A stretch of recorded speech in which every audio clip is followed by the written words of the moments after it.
Rarely, if ever, has a manager's name been so closely tied to a tactical system. Helenio Herrera may not have been the inventor of Catenaccio, but his mastery of the ultra-defensive tactic has influenced coaches ever since, from Otto Rehagel's Greece to Jose Mourinho's Inter.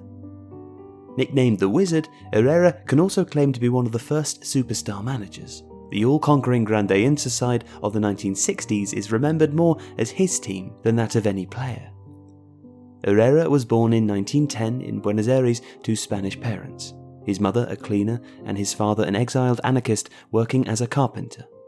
At the age of 10, the family moved to Casablanca in Morocco, at the time a French colonial city, where he embarked on a creditable playing career in French football that lasted until he turned to management in 1945. After earning his stripes at Puteaux and Stade Francais, Herrera headed for Spain to join Real Valladolid, before winning his first major silverware at Atletico Madrid, with back-to-back league titles in 1950 and 51.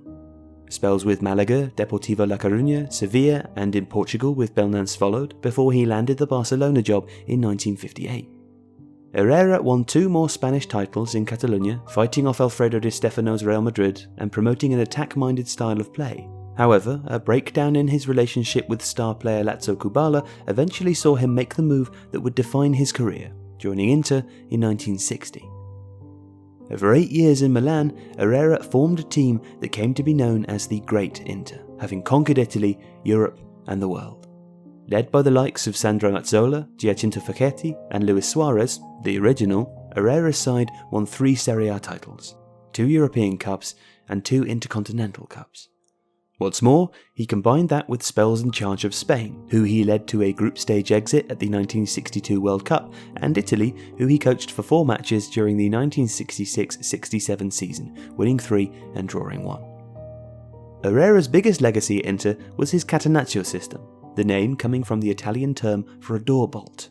However, in his first 2 seasons at the club, he continued to encourage the adventurous style that he'd promoted at Barcelona, with his team scoring 18 goals in his first 4 games. It almost cost him his job.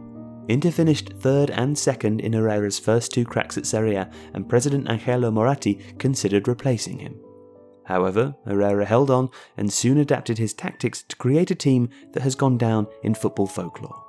The Verrou system, developed by Switzerland coach Karl Rappan, a defensive 5-3-2, is said to have inspired Herrera's tactics, but with some crucial modifications.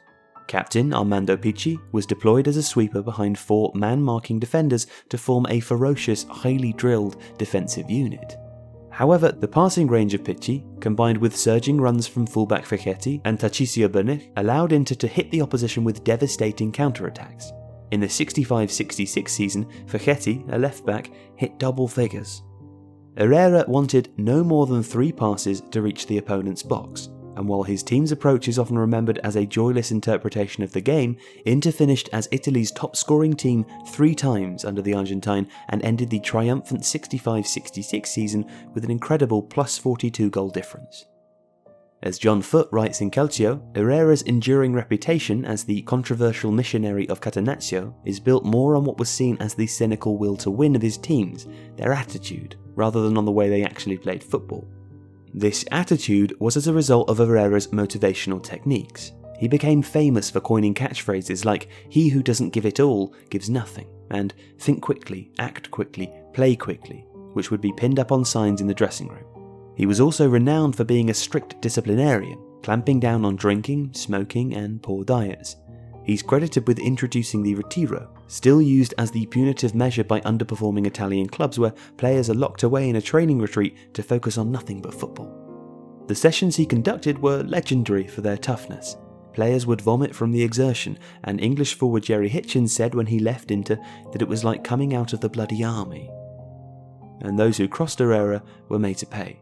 Juan Antonio Valentin Angelillo had scored a record 33 goals in 33 games in the 58-59 season, but he was sent packing because of a raucous private life, while even skipper Picci was dispatched to Loli Varese following an altercation with his boss. Herrera was so determined to build a winning mentality that a player was once suspended for telling the press that "we came to play in Rome" rather than "we came to win in Rome." The golden period eventually came to an end with a defeat in the 1967 European Cup final against Celtic's Lisbon Lions, a result that Mazzola later admitted was the end of an era. He did go on to become the highest paid manager in the world at Roma in 1968, and although he won the Coppa Italia in the capital, his relationship with President Alvaro Mascini broke down and he was sacked in 1970. He retired following less memorable spells back at Inter and Barcelona either side of his season with Rimini. Herrera died in Venice, aged 87, in 1997. He often insisted that his approach to the game had been misinterpreted. The problem is that most of the ones who copied me wrongly, he said. They forgot to include the attacking principles that my Catenaccio included. Now, he's had a huge influence in the years since, some seeing him as a pioneer and others as an enemy to the principles of the beautiful game. But one thing is for sure, his methods were certainly effective.